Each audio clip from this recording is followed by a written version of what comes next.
We all love a legendary comeback, and Degree Original Cool Rush is back and better than ever. Cool Rush isn't just a scent, it's a movement, a fan favorite that delivers bold, fresh vibes and all-day sweat protection.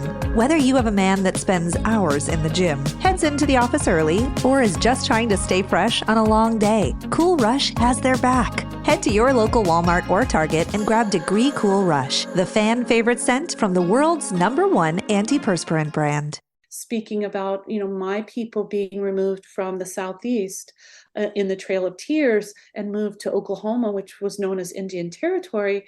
Yeah, we were placed in a land that was not like the one that we came from. So then your stories and your knowledge base, your relationships, your whole way of being in the world is completely uprooted. You have to figure out what you're going to do in that new place, establish the new relations, and what do you do when you can't grow the same crops, and what, that sort of thing. And so if your ceremonies are all based on a particular type of corn, and that corn won't grow in, that sort of climate, then what are you going to do?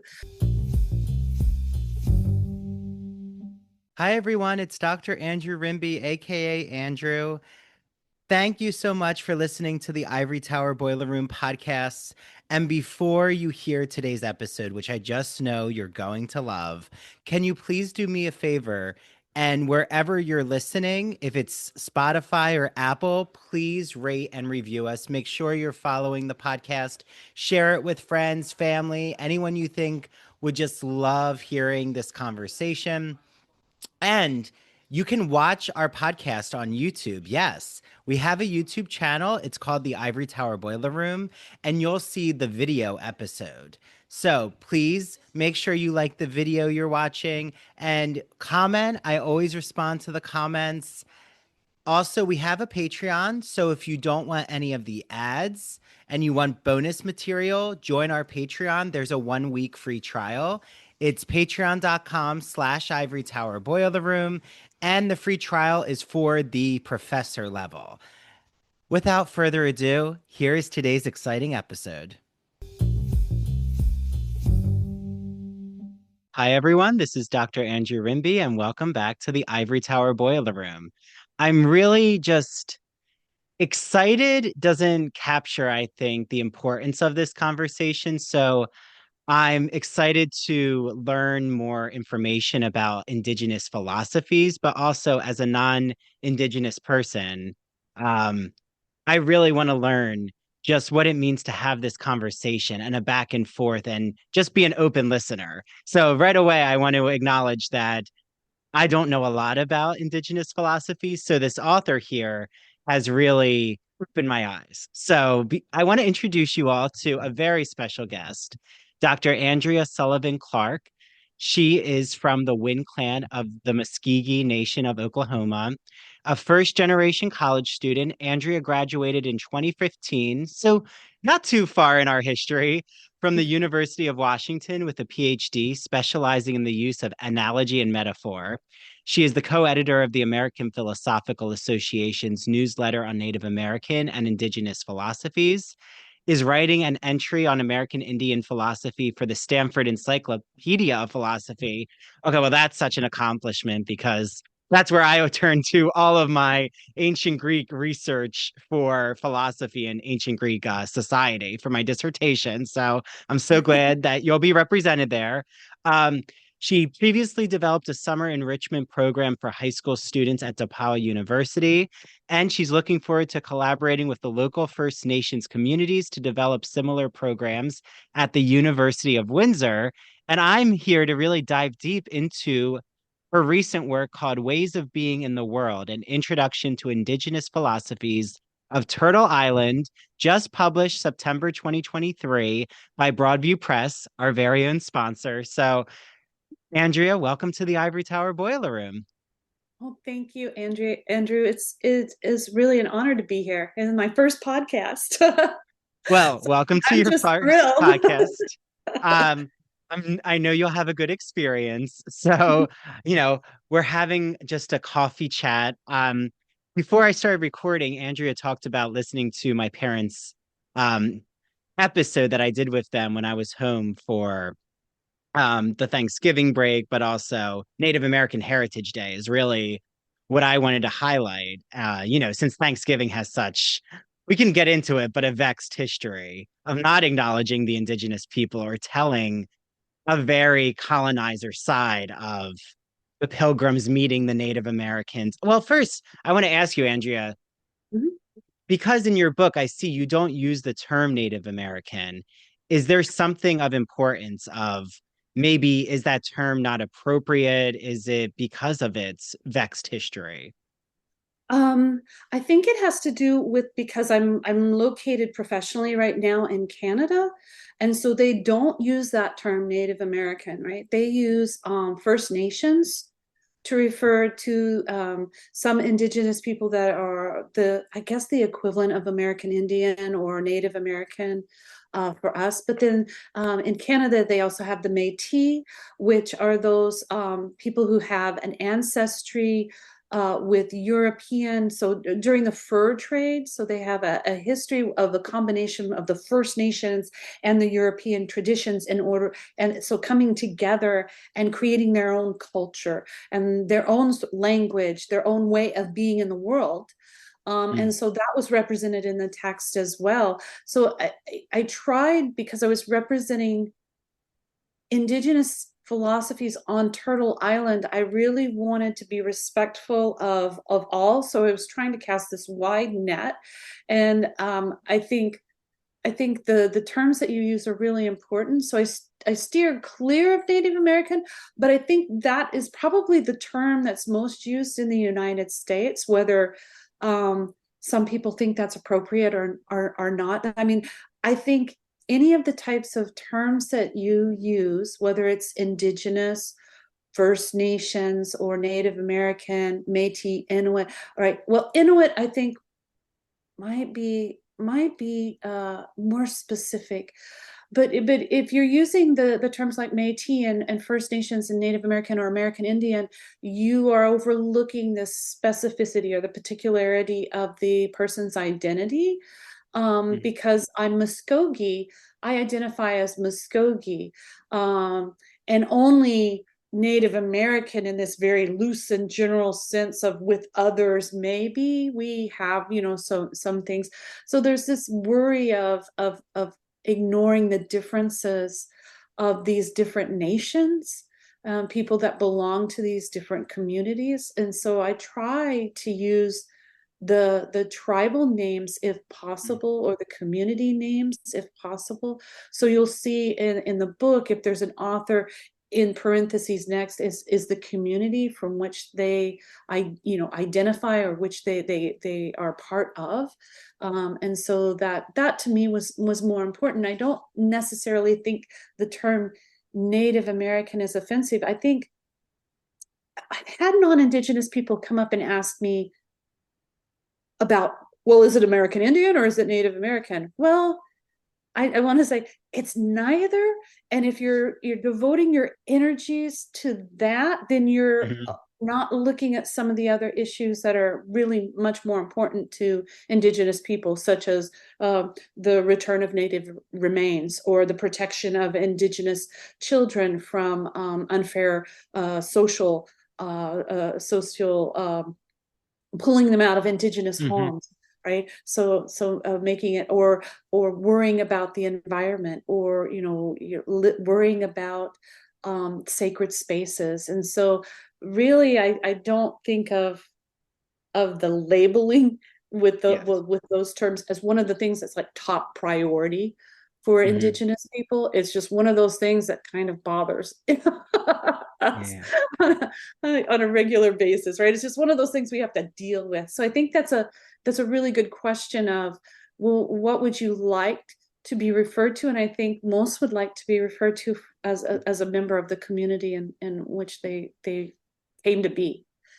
So Yeah. you're like arguing that if someone is so devoted to trying to say, like, oh, hey, I have a person of color friend, or like, that they're so afraid that they're going to be called out for, being racist, or, they only want to deal with, okay, I can use the right term. And if I use the right term, that means that I know that community. That does Yeah. not go far enough. Like you need to learn the cultures No. or do Yeah. Oh, more that's depth of yeah. learning. There's more Yeah. depth to that That question. that's a really good point because when you stand in relation, your way of being in the world means you stand in relation to all things, then it really demonstrates that the relationship that you have is not a very deep relationship Mm, if you aren't using the term of the people from which they come from. Yeah, it shows a superficiality, I think, of your relationship with them. So it almost betrays that you really don't have as close a relationship as you think you do, or as you're trying to portray. Yeah. yeah. Well, and I always say I'm a huge reality TV fan. And I always say like reality TV gives us like a platonic truth. Like not the ideal truth, but it gives us like such a heightened way of what's happening in everyday relationships. So like recently on the Real Housewives of Beverly Hills, there's been a lot of back and forth about um like one woman who is white calling a cast member who's I think now she's the second Black housewife of Beverly Hills, but like the white housewife said, you're attacking me, but doesn't use that language with the other white women. And there was like an important lesson of, well, why are you using this term directly towards me? Um, and not like calling that white woman a racist, but like just trying to educate her. But the white woman was not listening. Like instead, kind of said, I don't see color. I have a black friend. And like that's where I feel Mhm. um learning is Yeah. not like that. It's important for like when I watched Killers of the Flower Moon or even having this conversation to decenter myself. Like you are the person who is coming with the knowledge of the indigenous community. Like it's not on me to dictate the terms. Yeah. Yeah. And I have to be very, very careful that to say, that I'm Muskogee and I come from the Wind Clan. And I'm really and in my book I say I'm coming as a philosopher, and that is the only experience. So I can't speak for all the other indigenous people out there. I Mhm. can't speak for all the other communities either. And I have to be very respectful. So I respectfully presented what I take to be some of the things that a Western philosopher would identify as doing philosophy. Mm. But I don't want to say that's it. I'm speaking for everyone, and this is it, right? I have to be really careful about that because there are, well, I think there's over 1,200 federally recognized communities in the US and Canada that are First Nation or Native American. And then there's more Métis, there's more Inuit, there's more Native Alaskans, right? Just to speak for everyone is a big danger. And I wouldn't want to do that. So I provided an introduction to the philosophies, right? Mhm. So acknowledging that there's going to be difference when we can't put them all together and lump them all as the same. And each community is going to present different things. There might be some similarities out there. There's some creation stories that might be shared. There's some practices that might be shared. Um, Things like a powwow might be Mhm. intertribal, might not be. And so really the idea of standing in relation to indigenous people and indigenous communities, you you should know who your local indigenous communities are, right? So that you can know what types of history they've experienced and what types of cultures and beliefs and things that they have. And it would be much more beneficial for your relationship with them to know these things, I guess is what I want to say. Yeah. Yeah, thank Yeah, you. so I don't And think you could look at the book and say, "Oh, I know everything there is to yeah, know." yeah. Yeah. Well, Right? and you make such an important like in your introduction, even you outline that like you're kind of countering the whole notion of I don't see color. Like to not see differences is actually not Mhm. progressive. it's actually discounting and ignoring someone's, like me being gay. If you say, well, I, don't see sexuality, it's like, well, my life is different, but that doesn't mean we can't unite. If anything, it means we respect each other and build from that. Is like that where you're going with that?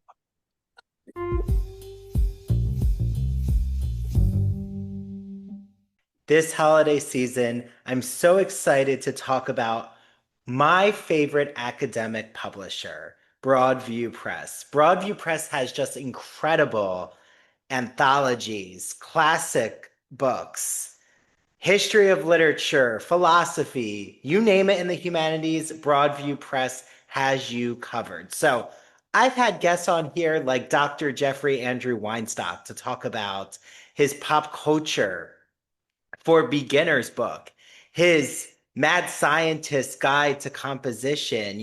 He's an incredible horror gothic literary scholar. So definitely listen to the podcast I did with him.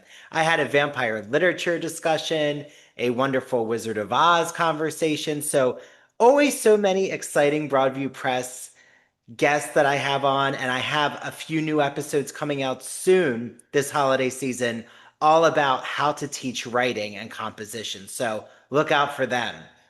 And there's a few books that I definitely want to highlight. So make sure you have on your radar Broadview Press's new anthology of science fiction, a book about original inquiry, a guide to research for undergraduates. I mean, when I'm teaching my students the research essay, definitely I could use that book. Good Reasoning Matters, a guide to critical thinking in a digital age. Okay, well, I hope to talk to all of these editors, but yes, we definitely need critical thinking in this digital age. I keep saying we need to have courses in college for social media literacy to understand what is going on these apps. So that's called Good Reasoning Matters. And then the last book is Solving the Puzzle, A Student's Guide to Historical Research and Writing. These are all incredible books to assign your students, specifically in any kind of literary or humanities research-based course, which almost every humanities course now is research-based. Also, Broadview Press is interested in hearing from librarians. So if you're a librarian or you know a librarian, please take down this information. There is a new subscription called Broadview Digital Bookshelves, which gives you access to over 450 critical editions of literary classics from Beowulf to Virginia Woolf, all for one affordable price. Again, that's over 450 editions of literary classics. Go to ebooks at broadviewpress.com. So if you're even just a classic literature lover, check out Broadview Digital Bookshelves. Okay, I hope you all enjoy Broadview Press, and I have a 20% off code for you all. It is Ivory Tower, right? Ivory Tower at the checkout, and you will receive 20% off all Broadview Press orders.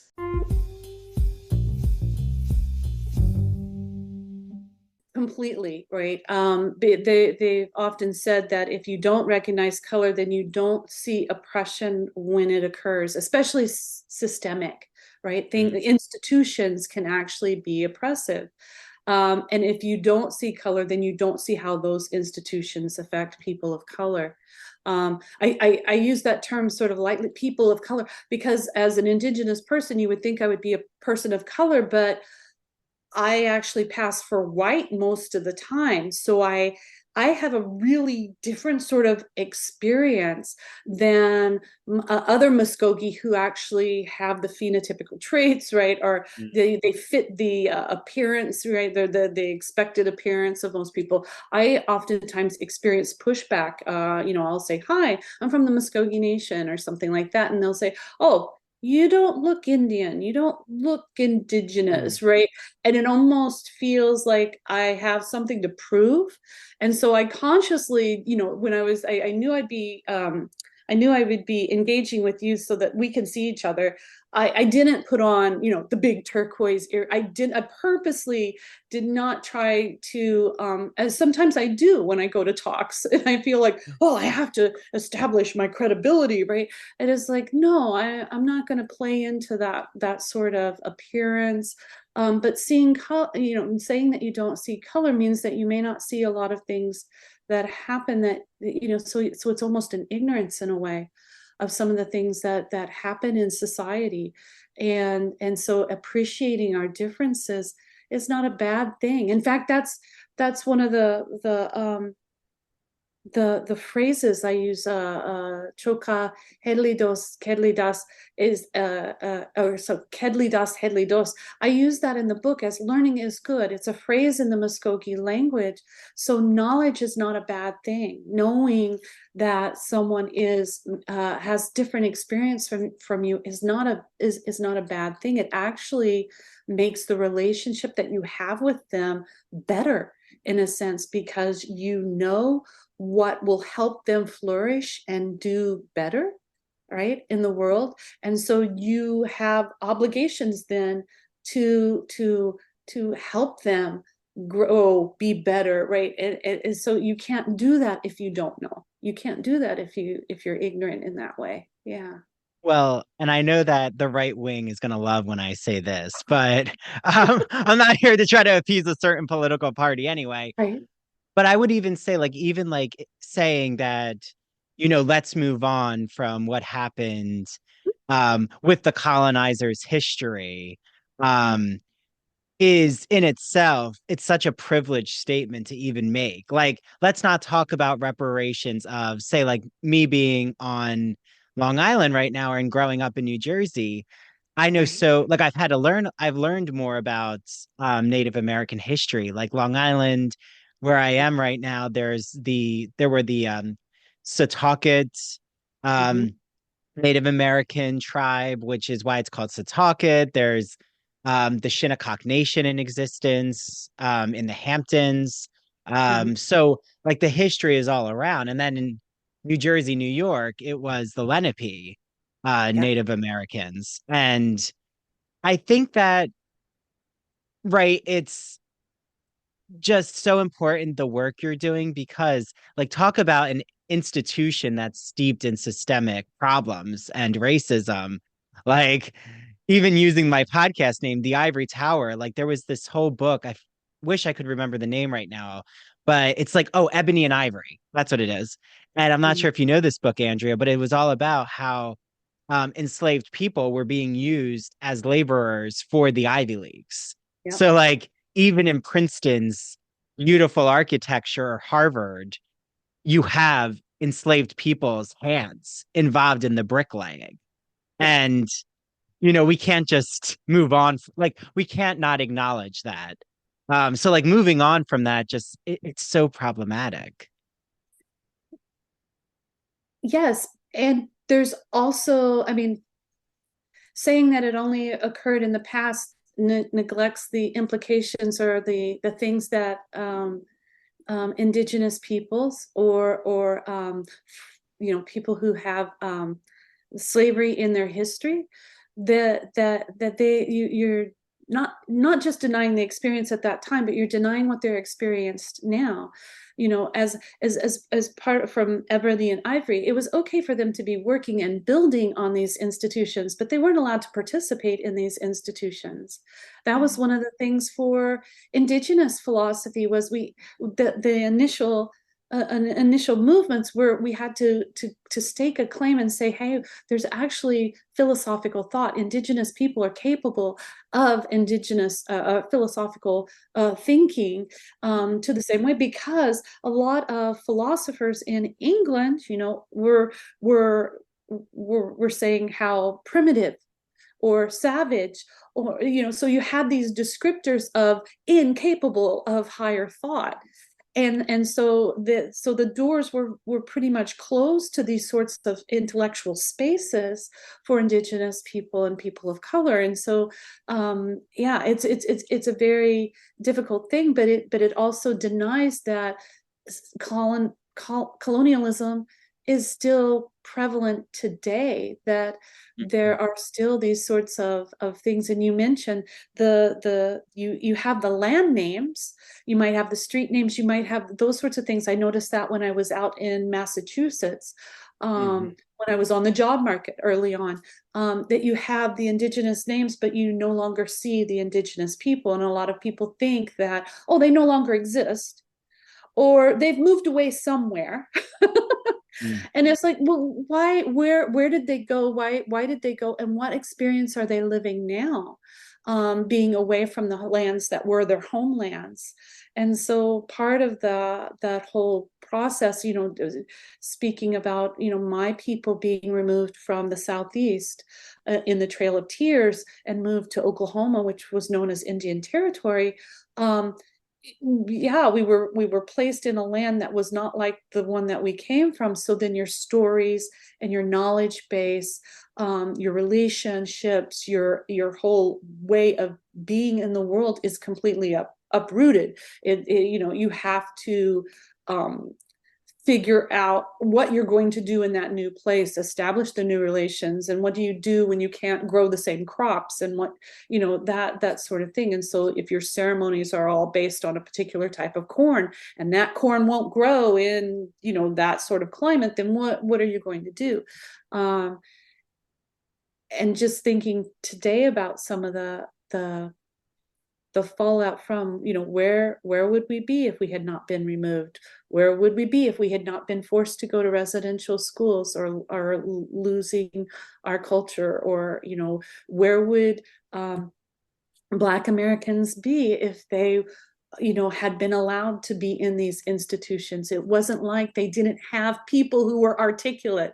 You read something like Frederick Douglass in his speeches, and you read something like Sojourner Truth, and you have these wonderful, articulate, and eloquent people who are speaking on these very intellectual types of things, and they're just not getting uptake because of the color of their skin or the community that they, are a part of. I mean, Sojourner Truth and Chief Seattle here out in Washington, he had lots of speeches about the environment, but they changed those speeches in order to make them sound consistent with the racialized picture of the person that they wanted. So Sojourner Truth has a very different type of accent and talks like a Southern, person. And Seattle has the stilted English that is often associated with the stereotype of indigenous people in the United States. And so those types of things, it made it so that the people of those time periods could actually listen to them, because these people can't be saying these wonderfully smart and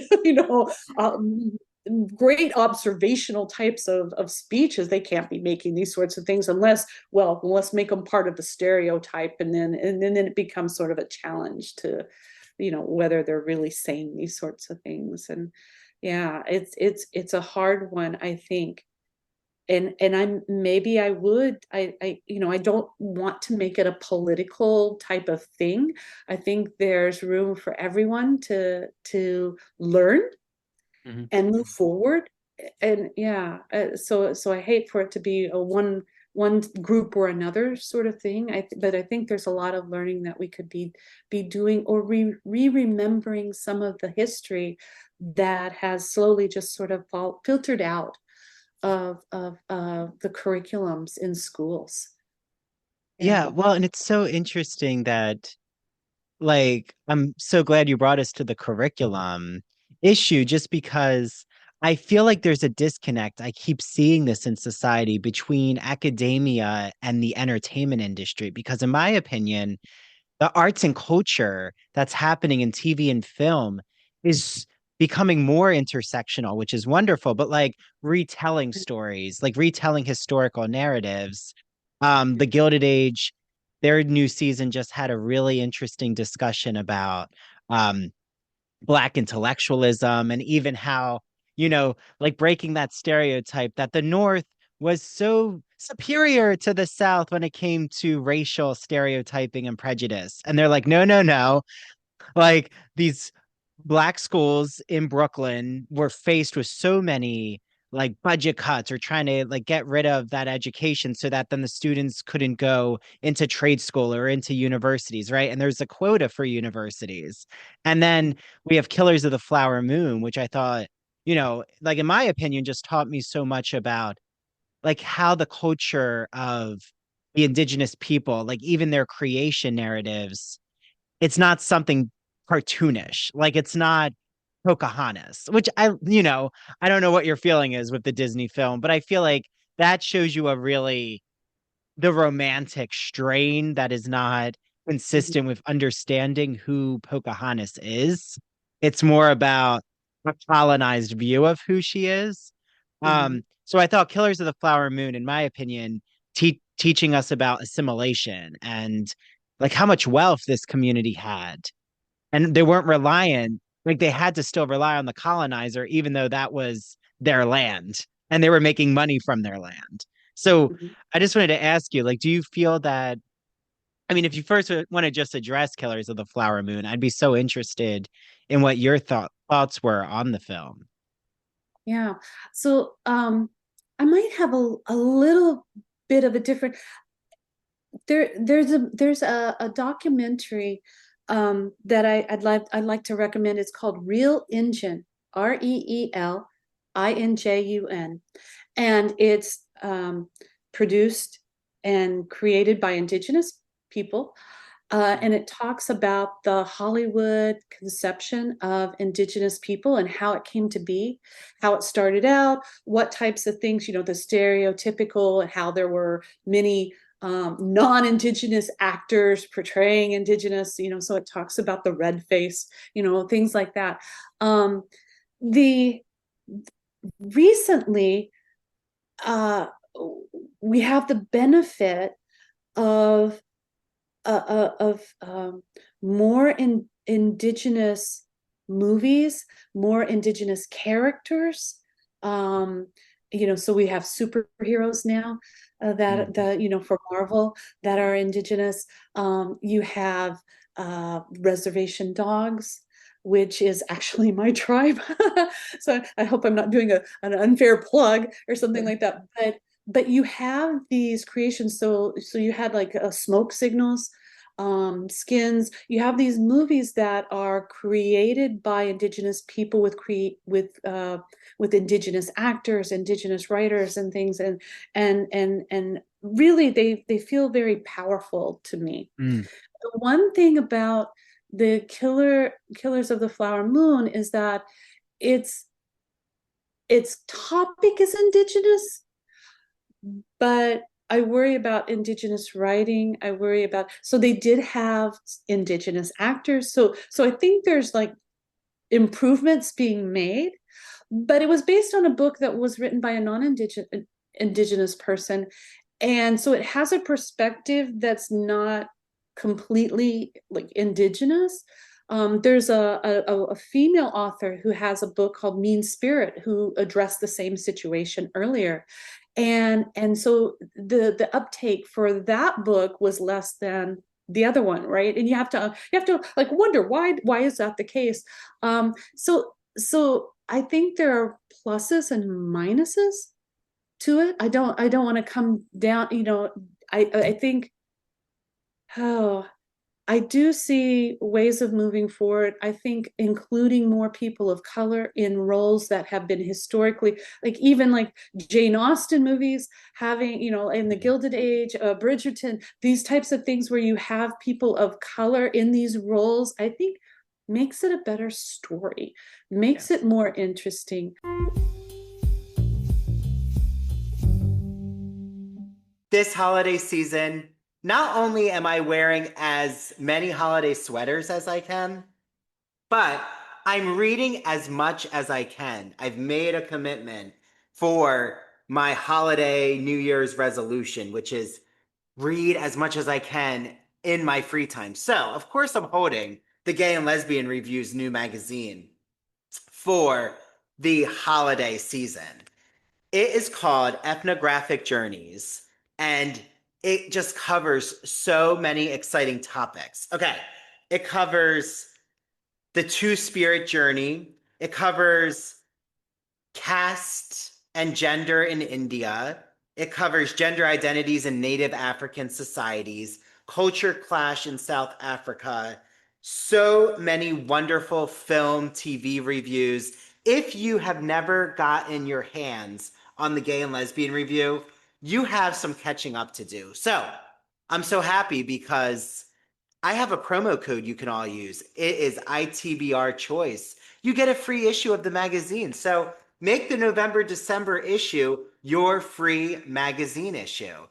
And those over at the Gay and Lesbian Review has shared really exciting news. Until February 15th, they are accepting applications for their Writers and Artists grant. So the Gay and Lesbian Review is asking all writers and artists out there to bring their perspective, ideas, and voices to the magazine to help support emerging and unpublished LGBTQ writers, thinkers, scholars, and artists. How can you apply? Go to glreview.org. While you're there, make sure you get your hands on their new issue of their magazine. The GNLR is an incredible space for history, culture, politics, LGBTQ themed. It's where I get my book recommendations, my film recommendations, my TV recommendations, shows that are happening in New York City that are queer themed. Let's just say I'm about to see Messy White Gaze, and I know, actually, my friend who I've had on the podcast just wrote a review on it, and it's going to come out soon. So keep your eyes out. Remember, ITBR Choice, promo code. Use it when you subscribe to either the print or the online edition. With new, gentler scented Clorox disinfecting wipes, clean finally smells as good as it feels on everything from lamps to ceiling fans, even on your kid's toy shark. Oh, ouch. Clorox disinfecting wipes, now available in crisp lemon. Find it on Amazon. Clorox, clean feels good. This episode is brought to you by Amazon Prime. Black Friday Game Day on Prime is an epic day of live sports. It all starts at 9 a.m. Eastern with the Capital One Skins game. Then, Black Friday football returns when the Bears take on the Eagles at 3 p.m. And it culminates with the final night of Emirates NBA Cup Group play with Bucks Knicks at 7 p.m. and Mavs Lakers at 10 p.m. Black Friday Game Day, only on Prime.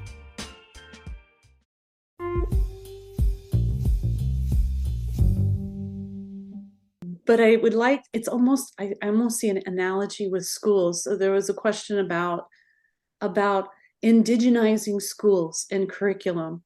And what would that actually mean? And it doesn't just mean importing some indigenous scholars in and letting them go, right? It's going to require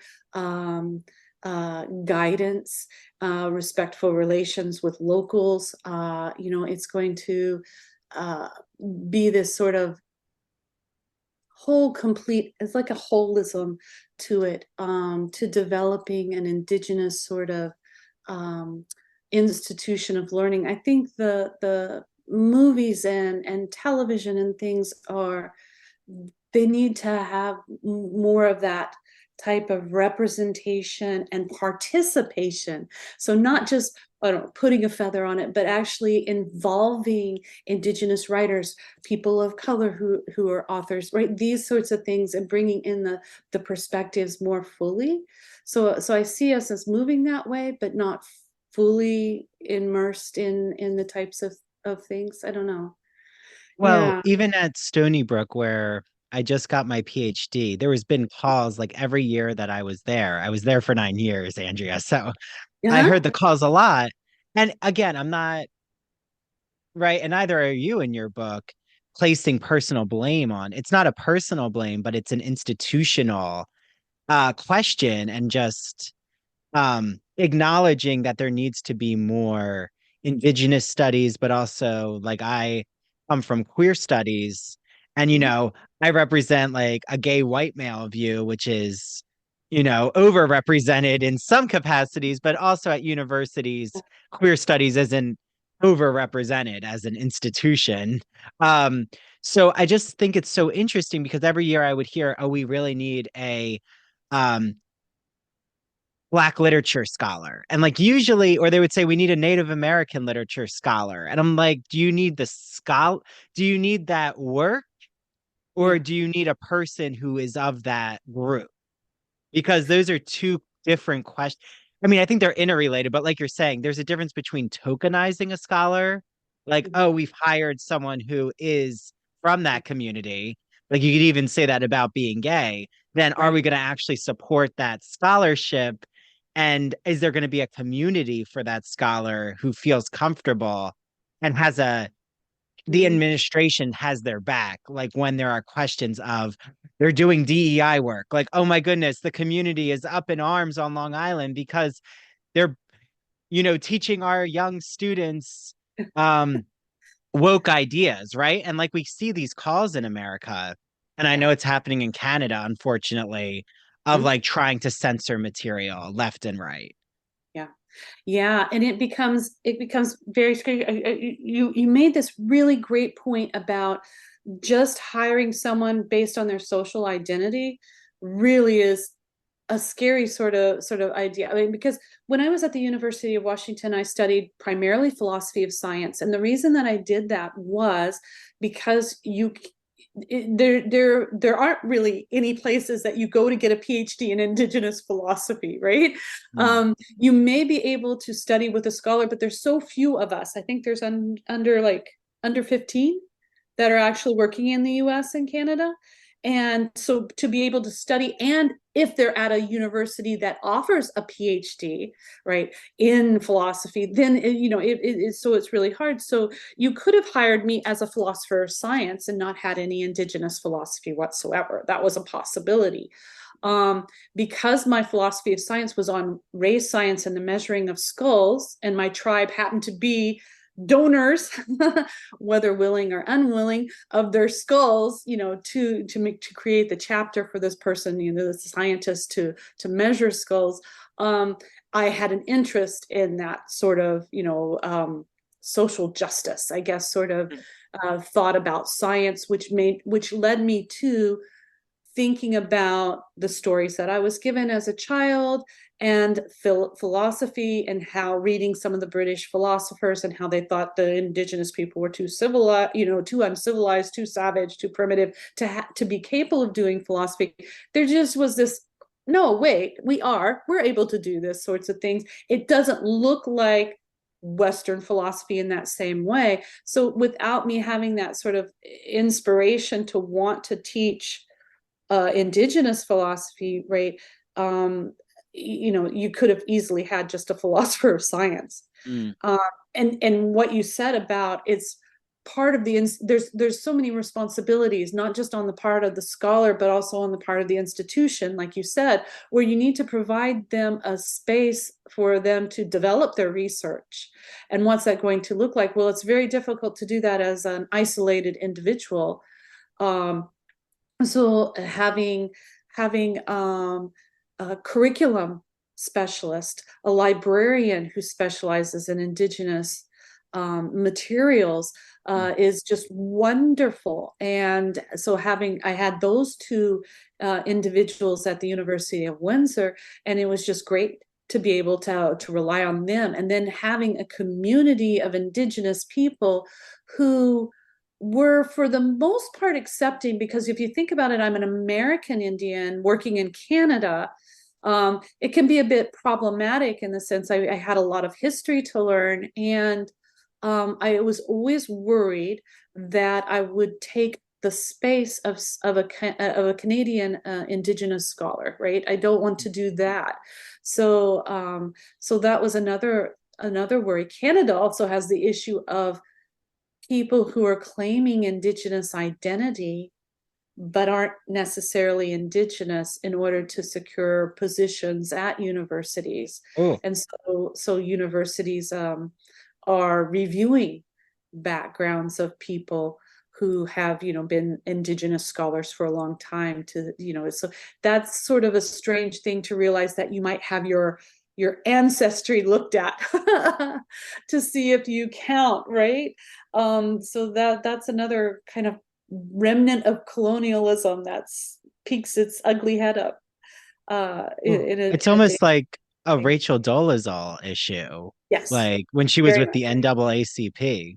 Oh, Yes. yeah, that's well, Yeah. do you feel like people are feeling again, I don't think it's right to like claim an identity you're not a part of, but like I was even told, oh, Andrew, don't apply for that um like women's gender study or like even queer scholarship because they're probably really looking for a woman.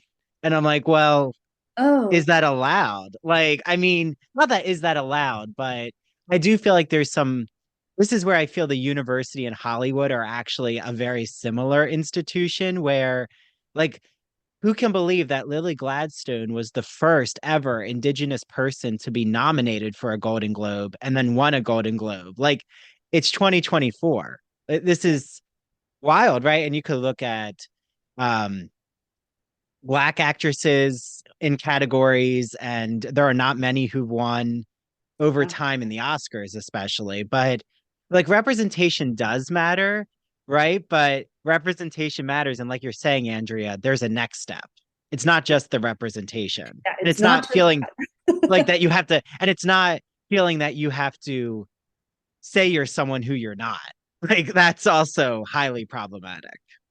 Right, right. And you worry when people are giving the advice to people who are going on the job market, right? These are students who for me, I would probably say go ahead. You're definitely not going to get a position if you don't apply, Yes. but apply, and then it's the decision of the institution, right? It puts it back on the institution. They'll know what they want. Well, they may not. They may not know until they meet you, Mhm. um, and realize it. So some of it is fit. If you definitely don't have the scholarship, if you don't have the chops, you're probably not going to get hired. That's Yeah. sort of a given. So I've never worried about um, uh, indigenous people or people of color. Uh, I've never said, oh, well, they just got it because they're indigenous. No, that's not necessarily the case. The market for full professors is a challenge. And, if you're not publishing, if you're not getting grants, if you're not doing what you're supposed to be doing, whether your social identity is something that they want, they're not likely to hire you. Yeah. But I think that there's a lot more to it, like you pointed out. It's not just a social identity. It's not just research. There's a lot to indigenizing, and a lot of it has to do with the respect and relationship that you have with the indigenous people. So I think it's a really good thing for institutions to think about relationships with communities, particularly local communities, the ones that are on the land in which the university or institution is present, is occupying.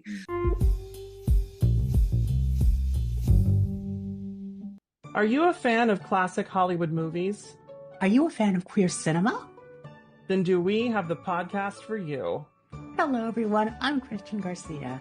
And I'm Luke Del Mar. And we are your hosts of That Old Gay Classic Cinema, where we take a look at some of the greatest films of all time and analyze them through a queer theoretical lens. Let's be honest. LGBTQIA+ people have been a part of Hollywood since its inception, and this podcast celebrates those artists and entertainers of yesteryear while also taking a closer look at the queer-coded characters and stories in classic Hollywood films long before queer representation entered the mainstream. So follow us down the road of classic cinema as we give you a guide to some of the films that touched our hearts, brains, and even gave us courage to be ourselves. You can listen to That Old Gay Classic Cinema wherever you get your podcasts, and be sure to follow us on Instagram, YouTube, and TikTok. All right, listeners, we're ready for our close-up.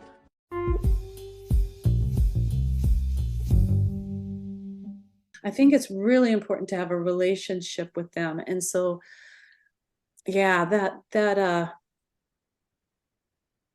that should sort of like be sort of a guide, what type of because that's going to inform hiring practices, what type of curriculum, whether you're offering a language as part of the indigenous studies. Well, what language are you going to offer? Well, it makes sense to have, the local language, right? The language of the people that were there. And so, yeah, and so it's a lot more than just, are we offering, some students courses, and are we having students come, that are indigenous come? Because a lot of times you're thinking about the number of students and the number, like how much tuition you're making off of them, right? It's a business in a sense, right? If you think of the business model of the university, you don't want it to just be that, oh, we're opening our doors and we're making it available for, that's it's not enough, really. If you think about historically how education has played a colonizing role in the lives of indigenous people, that there's, I don't want to say reparations to be made, but there's some healing to be done. There's some listening to indigenous communities, and indigenous elders and knowledge keepers don't have PhDs, but they have much more knowledge than I do in particular areas. So it's respectful to listen to them and grant them that cognitive authority that we so oftentimes give to a few little letters at the end of someone's name, right?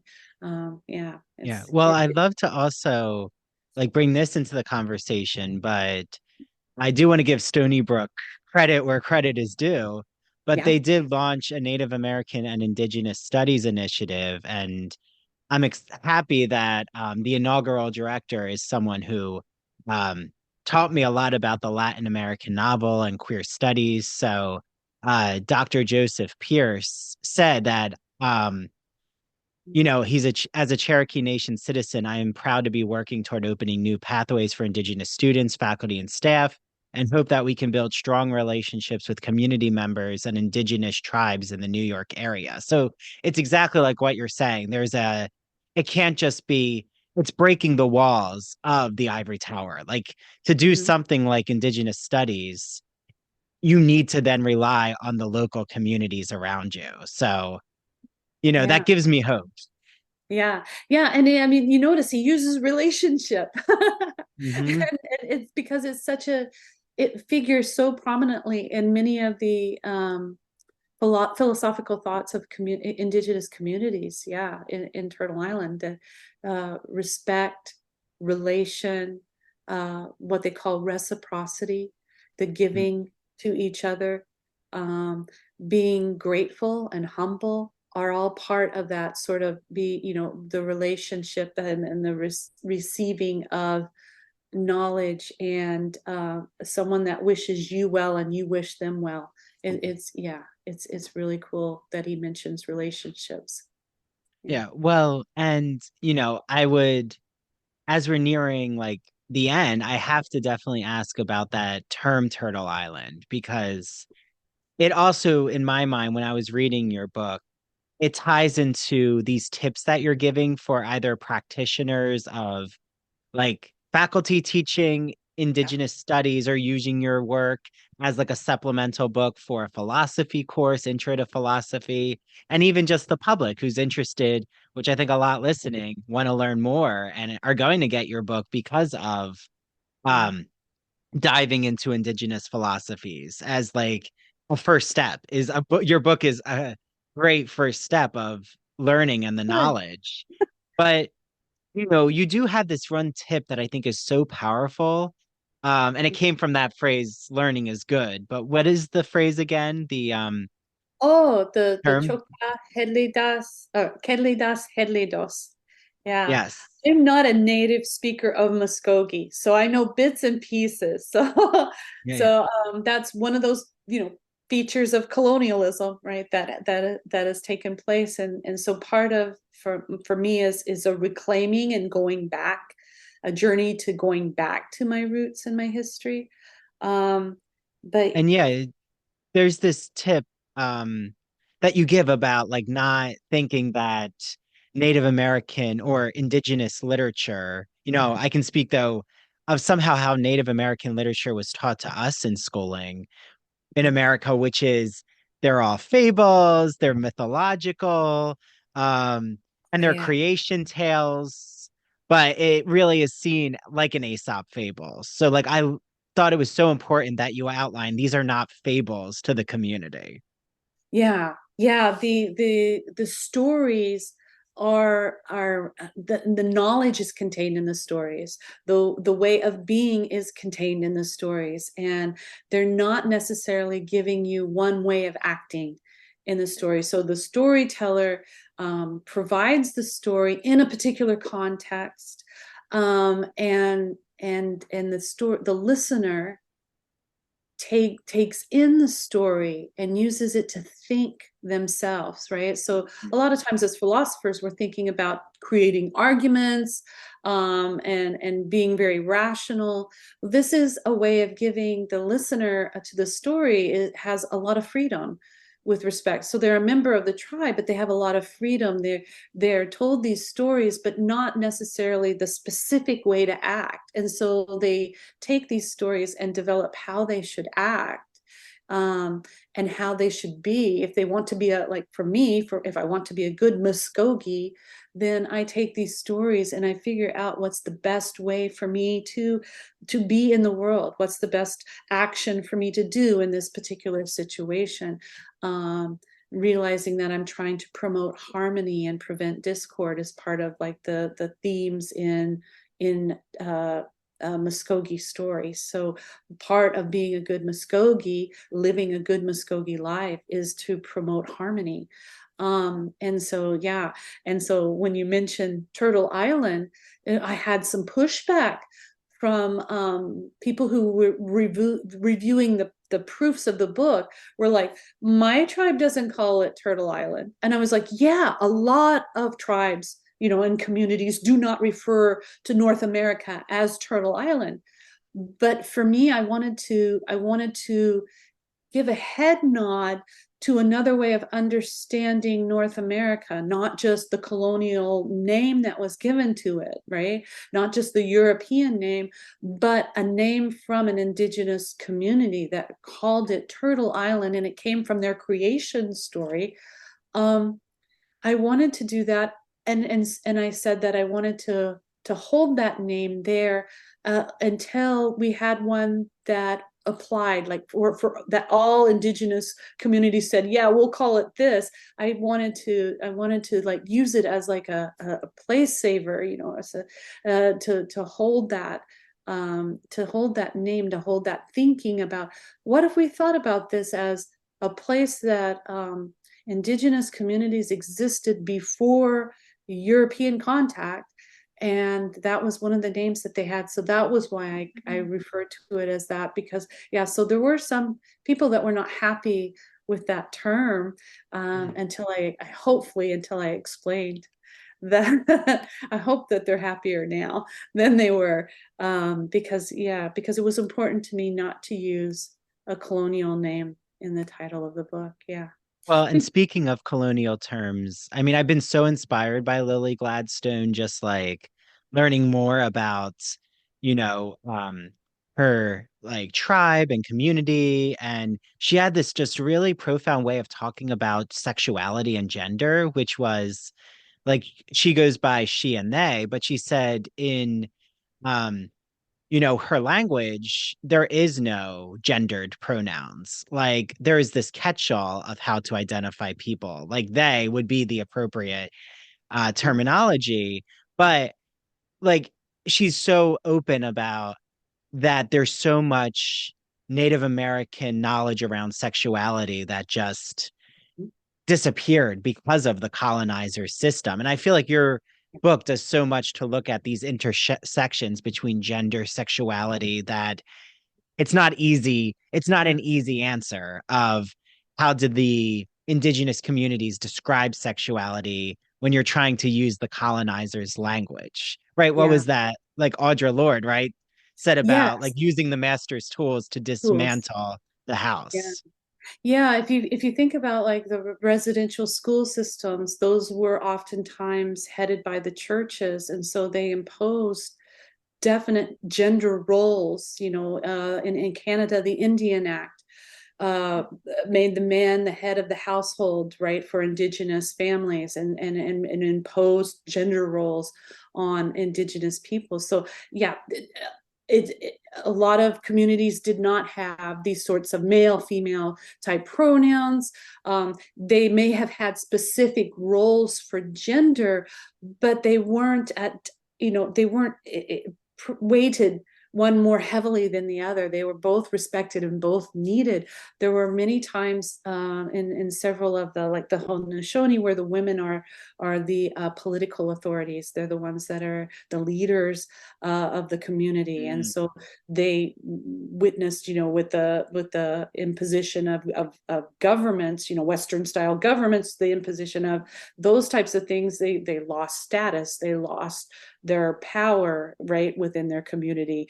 Those sorts of things are, I wanted to have more articles of Two-Spirit, these sorts of readings that would have a welcoming space, an inclusive space for people, because I wanted to put together a book that I would have liked to have had when I was a student. I wanted something that would give me representation, would give me mentorship. It would give me it's okay, you're here. You belong here, right? I wanted that. The problem for me was COVID.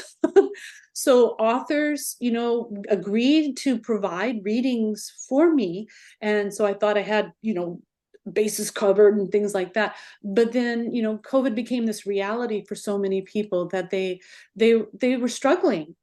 And so it was really, really hard. I realized when I put the book together that, it's going to be missing a lot of things that I wanted to put into it. But I moved forward thinking that it's okay, because it's only like a little slice in time. There's going to be hopefully more people coming after that are going to provide these sorts of things. So, and there were readings that were out there. So Leanne Simpson provides a wonderful chapter in her book, As We've Always Done. And Lee Maracle has written on one of the chapters in her book is called Isn't Love a Given? Whoever you love, isn't that just because it's love? Isn't that all right? It's just such a powerful sort of reading for me, that so there are things that are out there that I thought if I can create. So I'm working on creating a website to go along with the book, and then the book also has a QR code in each chapter so that you can go for more materials and more readings. But I'd like to create a website where I can just keep continually putting things in as they're developed, because I know that it's not all good. It doesn't all have to come from me. It can come from all the wonderful scholars and individuals who are out there working in these areas, and I want to be able to showcase them. So that's kind of like what's moving forward with the book. Yeah. So I just wanted to say thank you so much for a beautiful, moving, just open and transparent conversation, Andrea. And I can't wait for more people to get their hands on ways of being in the world. And this is only the beginning. Hopefully, I'm sure there will be a second edition where more can be added to your work. More scholars, more writers, more from the community. So everyone out there, please use our code Ivory Tower for 20% off. Not only Andrea's book, but all Broadview Press books, which is great. So I have the link in my show notes for the podcast. Andrea, thank you so much. And how can everyone out there, if they're inspired to reach out to you, like what's the best way to contact you, social media, all of that? Yeah. So I'm on LinkedIn. And I'm also at the University of Windsor, so you should be able to find me on the philosophy department page. I'd love to hear from everyone. Yeah, that'd be great. Great, good. Yeah, I have Andrea's page with the University of Windsor, so definitely, reach out to Andrea. I know that she would really appreciate it, and this is only the beginning of a conversation. I hope definitely to have you on again, Andrea. especially if there's something in um, pop culture that addresses more indigenous stories or Native American stories. I'd love to have your perspective because Oh, I think it's wonderful. important to have the back and forth dialectical conversation. Yes.